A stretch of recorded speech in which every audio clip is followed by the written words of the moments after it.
Mari kita kembali ke tahun 1998. Kala itu masyarakat Indonesia digegerkan dengan kemunculan komplotan ninja misterius yang meresahkan warga.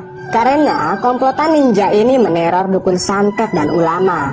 Menurut catatan sejarah, korban para ninja mencapai 114 jiwa. Mereka semua dihabisi dengan sangat kejam. Sebenarnya, kemunculan ninja Banyuwangi ini dilatar belakangi oleh isu tentang dukun santet yang menebar keresahan. Karena dulunya, Banyuwangi ini terkenal sebagai tempat untuk mempelajari ilmu santet. Maka banyak masyarakat yang berbondong-bondong mendatangi Banyuwangi untuk mempelajari ilmu santet. Hal inilah yang melatar belakangi kemunculan ninja. Para ninja itu berniat untuk menghabisi dukun santet.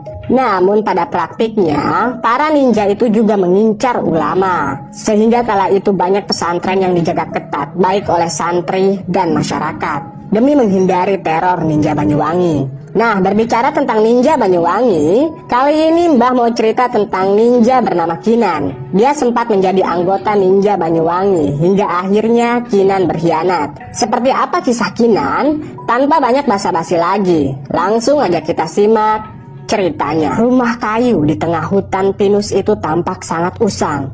Dindingnya dijalari rumput liar. Halamannya juga sangat rimbun oleh rerumputan. Sudah lama sekali rumah itu tidak dihuni. Ya, itu adalah rumah bekas Kinan dan adiknya yang bernama Bayu.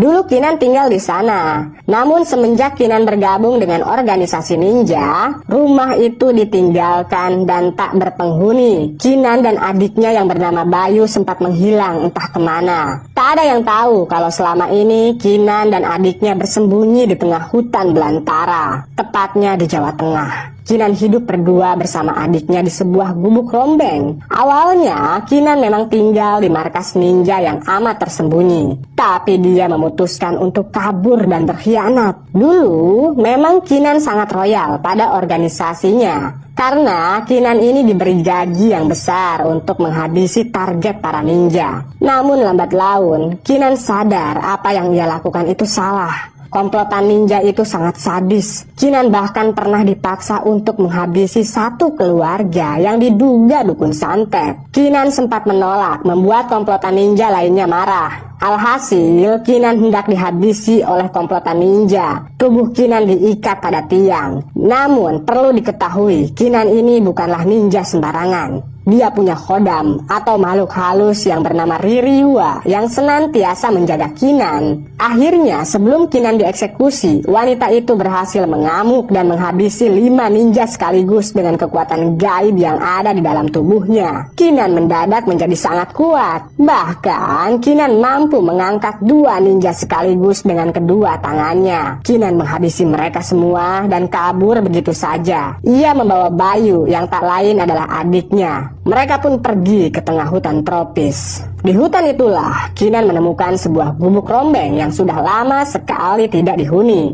Bersama adiknya, Kinan memperbaiki gubuk itu dengan alat seadanya. Untung saja di belakang gubuk ada sumber mata air yang sangat jernih. Kinan memanfaatkan air itu untuk kebutuhan sehari-hari. Semenjak saat itulah Kinan menjadi incaran utama para ninja. Namun di sisi lain, Kinan juga menyimpan dendam pada komplotan ninja itu. Kinan berniat untuk menghentikan teror ninja yang menewaskan banyak orang. Pagi itu, Kinan keluar dari gubuknya. Kinan mengenakan pakaian serba hitam. Ia membasuh samurai itu dengan air. Semalam, Kinan baru saja menghabisi seorang ninja di sebuah kampung. Kinan berhasil menggagalkan misi ninja itu. Kinan sangat ahli dalam berkelahi. Gerakannya juga sangat cepat, bahkan hampir tidak bisa dilihat. Barangkali kekuatan itu Kinan dapatkan dari khodam yang selama ini menjaganya. Beberapa saat kemudian muncul Bayu, adiknya Kinan, dari dalam gubuk. Ia membawa daging kelinci panggang. "Udah matang nih kak," kata Bayu pada kakaknya itu. "Kamu makan saja duluan, kakak masih kenyang," kata Kinan. Selama ini Kinan memang makan dari hasil buruan. "Baik Kak," ucap Bayu. Dia pun masuk ke dalam gubuk. Sebenarnya Bayu sudah bosan tinggal di hutan. Dia ingin keluar dari hutan itu dan menjalani hidup seperti orang-orang pada umumnya. Namun Kinan melarang Bayu untuk tidak keluar dari hutan itu karena sangat berbahaya. Bayu hanya bisa nurut ke kakaknya itu. Bayu tahu betul kalau para musuh kakaknya itu sangatlah berbahaya. Sesaat kemudian, saat Kinan masih membasuh pedang samurainya, dia merasakan hal yang aneh. Segera Kinan berdiri dan menoleh ke segala arah. Hutan tropis itu tampak sangat teduh dan terkesan remang karena pepohonan yang tumbuh di sana sangat besar dan daunnya rindang. "Bayu, keluar!" pinta Kinan pada adiknya. Segera Bayu keluar dari gubuk. "Tetap di belakang kakak," sambung Kinan. Sementara kedua mata Kinan masih menyisir pepohonan. Dahan-dahan pohon itu bergoyang-goyang tertiup angin. Dan dari balik dahan pohon itulah muncul 7 sosok yang berpakaian serba hitam. Mereka adalah ninja yang selama ini memburu Kinan. Satu persatu ninja itu turun dari pepohonan. Mereka berbaris sejajar. Kemudian salah satu dari ninja tersebut membuka cupluk penutup kepalanya. "Kami akan memaafkanmu kalau kamu mau bergabung kembali dengan organisasi," kata lelaki itu. Kinan terdiam, wajahnya tampak waspada. Sementara Bayu mengintip dari belakang Kinan. Anak itu tampak ketakutan melihat kawanan ninja yang membawa pedang samurai atau katana. "Letakkan senjatamu," kata ninja itu pada Kinan. "Baik," ucap Kinan. Mungkin saja Kinan tidak mau ambil risiko. Ini demi keselamatan adiknya. Perlahan Kinan pun membungkuk. Ia hendak meletakkan senjatanya. "Bayu, naik ke punggung kakak," bisik Kinan. Bayu pun nurut saja. Dia memeluk punggung kakaknya itu dan dengan cepat Kinan malah lari menghampiri komplotan ninja itu sambil menggendong adiknya. Dia berhasil menghabisi satu ninja dengan sekali hantaman saja. Lalu ninja lainnya mengeluarkan pedang samurai. Mereka menyerang Kinan.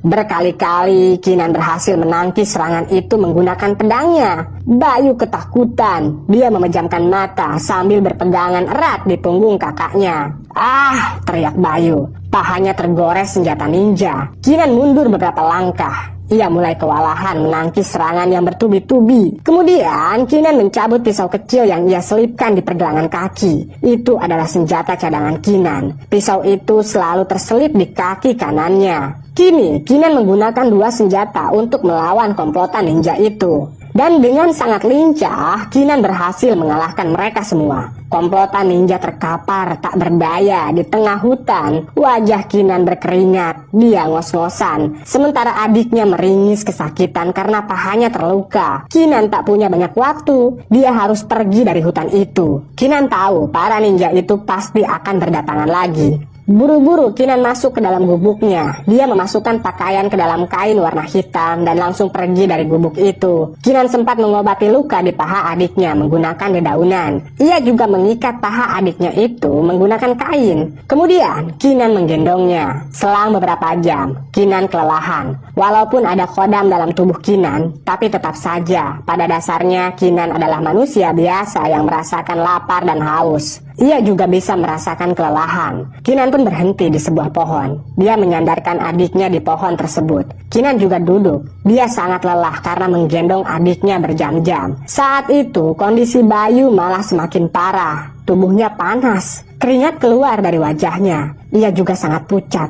Ada yang aneh pada adiknya itu. Buru-buru Kinan membuka kain yang jadi perban di paha adiknya. Kinan pun kaget saat melihat luka adiknya itu membusuk. Ternyata pedang yang dipakai komplotan ninja tadi bukanlah pedang sembarangan. Pedang itu beracun. Bayu benar-benar dalam bahaya. Anak itu bisa tewas kalau terus-terusan dibiarkan. Kinan bingung apa yang harus ia lakukan. Bayu sudah tidak bisa bicara apa-apa lagi. Ia hanya meringis kesakitan sambil menggigil. Kedua mata Kinan pun berkaca-kaca. Kinan benar-benar tak tahu apa yang harus ia lakukan. Kinan pun menggenggam erat lengan adiknya yang mulai sekarat itu. Napas Bayu kini terengah-engah. Dia mulai kesulitan untuk bernapas. "Dek, Jangan tinggalin kakak, Dek, rintih Kinan sambil terus memegangi lengan adiknya itu. Bayu masih menatap wajah kakaknya tanpa berkata apa-apa. Dan sesaat kemudian jantung Bayu berhenti berdetak. Dia meninggal, tapi kedua matanya masih menatap Kinan. "Dek!" teriak Kinan. Dia menangis sejadi-jadinya di hutan itu. Ia pun memeluk tubuh adiknya yang sudah tidak bernyawa. Dengan berat hati, Kinan mengubur jasad adiknya. Ia menggali tanah menggunakan batang bambu yang ujungnya sudah dirancipkan. Setelah selesai, Kinan kembali meratapi kuburan adiknya itu. Kinan menggunakan 2 batang bambu sebagai penanda kuburan adiknya. Sesaat kemudian, Kinan pun bangkit. Dia mengusap air mata, lalu meraih pedang samurai dan pisau. Kinan lari sekuat tenaga, lalu melompat dari pohon ke pohon. Kinan ingin balas dendam. Dia berniat untuk membasmi semua ninja. Tak butuh waktu lama, Kinan berhasil keluar dari hutan itu. Beberapa hari kemudian, setelah Kinan mengintai pergerakan komplotan ninja yang masih meneror warga, Kinan jadi tahu wajah asli ninja itu, juga tingkah laku yang sering mereka lakukan. Di luar tugas organisasi, para ninja itu ternyata sering mengunjungi gedung opera untuk menyaksikan berbagai pentas pertunjukan, seperti pertunjukan sandiwara. Kinan ingin menyerang mereka dengan senyap di gedung itu. Maka di suatu malam, Kinan mengendap-endap masuk ke dalam gedung opera tersebut. Kinan merayap di atas langit-langit opera. Dia loncat dari satu besi ke besi lainnya sambil membawa pisau. Malam itu, Kinan tidak membawa pedangnya. Ia hanya membawa sebuah pisau. Pisau itu cukup untuk menghabisi para ninja yang sedang lengah. Dari atas langit-langit gedung opera itulah, Kinan mengamati para anggota ninja yang duduk sejajar. Ada 8 orang di sana. Kinan merayap dari atas, mendekati anggota organisasi ninja. Mereka mengenakan pakaian santai dan tidak membawa senjata apapun. Kemudian, saat pertunjukan hendak dimulai, lampu di dalam opera itu sengaja dimatikan. Hal itu merupakan bagian dari dramatisasi pertunjukan. Tapi bagi Kinan, saat lampu padam dan hanya ada cahaya remang dari sudut-sudut jendela, saat itulah Kinan beraksi. Dia lompat ke para anggota ninja itu dan dengan cepat menghabisi mereka semua. Tak ada satupun yang sempat berteriak. Mereka hanya melenguh kesakitan. Saat lampu opera dinyalakan kembali, semua orang yang ada di gedung itu berteriak histeris. Mereka melihat beberapa orang tewas secara misterius di dalam gedung opera. Tak ada satupun yang sadar kalau barusan Kinanlah yang mengeksekusi mereka. Keesokan harinya, markas organisasi ninja gempar. Mereka yakin kalau Kinanlah pelakunya, karena hanya dia satu-satunya ninja yang berkhianat. Ketua organisasi ninja yang bernama Jamal, dia membentuk tim khusus untuk menangkap Kinan. Jamal juga masuk ke dalam tim tersebut. Lelaki itu bukanlah orang sembarangan. Dia punya latar belakang jawara yang kemudian bergabung dengan komplotan ninja. Jamal punya keahlian di atas rata-rata. Lelaki itu sudah muak dengan tingkah Kinan, si ninja pengkhianat. Kali ini Jamal juga akan ikut memburu ninja tersebut. Ternyata pimpinan organisasi ninja ini sangat cerdas.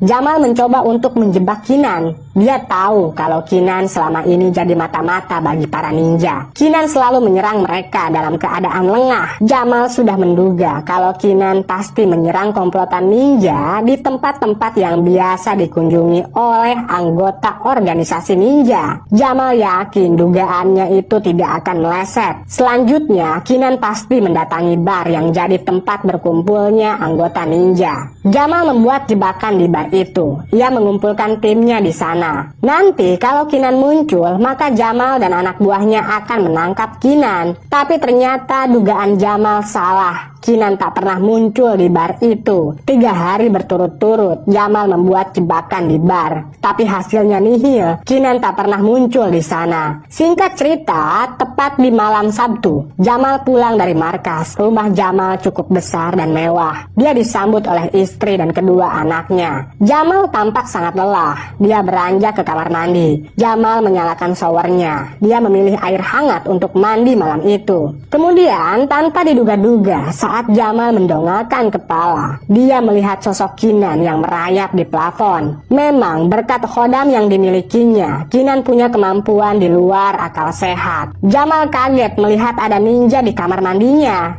Tapi Jamal tidak sempat berteriak. Kinan berhasil menghabisi lelaki itu dengan sekali serangan saja. Seketika Jamal terkapar tak bernyawa. Lantai kamar penuh dengan genangan air berwarna merah. Sementara shower masih menyala menyirami tubuh Jamal yang sudah tidak bernyawa. Istri Jamal heran kenapa suaminya tak kunjung keluar dari kamar mandi. Seketika saja istrinya Jamal berteriak histeris saat melihat suaminya terkapar tak bernyawa di kamar mandi. Kinan berhasil kabur dari rumah itu tanpa diketahui siapapun. Dia memang sangat licin dan cerdik. Ternyata tanpa Jamal sadari, jauh-jauh hari Kinan sudah mengintai lelaki itu. Bahkan saat Jamal merencanakan sesuatu untuk menjebak Kinan, wanita itu ternyata ada di markas ninja. Ia menguntit dari atas plafon markas, mendengarkan setiap rencana yang disusun Jamal. Kemudian Kinan pun menjadikan Jamal sebagai target utamanya. Ia bertekad untuk menghabisi lelaki itu, tentu dengan cara yang sangat rapih dan senyap. Terbukti Kinan berhasil menghabisi Jamal saat lelaki itu sedang mandi. Lalu di hari berikutnya, banyak anggota dari organisasi ninja yang bertumbangan. Mereka dihabisi satu persatu oleh Kinan. Teror Kinan terhadap anggota ninja itu benar-benar membuat mereka ketakutan. Bahkan banyak yang mengundurkan diri dari keanggotaan organisasi. Setelah para anggota ninja dibasmi, Kinan mulai merambat ke kasus penembak misterius. Dia mencari tahu siapa pelaku di balik teror itu. Dan tak butuh waktu lama bagi Kinan untuk membasmi para Petrus. Seperti malam itu, Kinan memata-matai kawanan Petrus yang berangkat ke Lampung. Sudah 2 hari Kinan memata-matai anggota Petrus itu. Kinan hanya menunggu waktu yang tepat untuk menghabisi mereka semua. Dan benar saja, Kinan berhasil menghabisi mereka semua di sebuah bukit yang dihuni oleh keluarga transmigran. Malam itu kawanan Petrus mengepung sebuah gubuk. Mereka mengarahkan senjata pada seorang lelaki kurus yang berdiri di depan gubuk. Dan sebelum kawanan Petrus itu menghabisi si lelaki, Kinan dengan cepat melumpuhkan mereka semua. Kawanan Petrus itu pun terkapar tak bernyawa. Lalu Kinan kembali nangkring di atas dahan pohon. Dari atas pohon itulah sesaat Kinan menatap wajah si lelaki yang ia selamatkan. Lelaki itu tampak kaget. Kemudian dengan cepat Kinan pergi begitu saja. Ia loncat dari satu pohon ke pohon lainnya, lalu menghilang entah kemana. Selesai.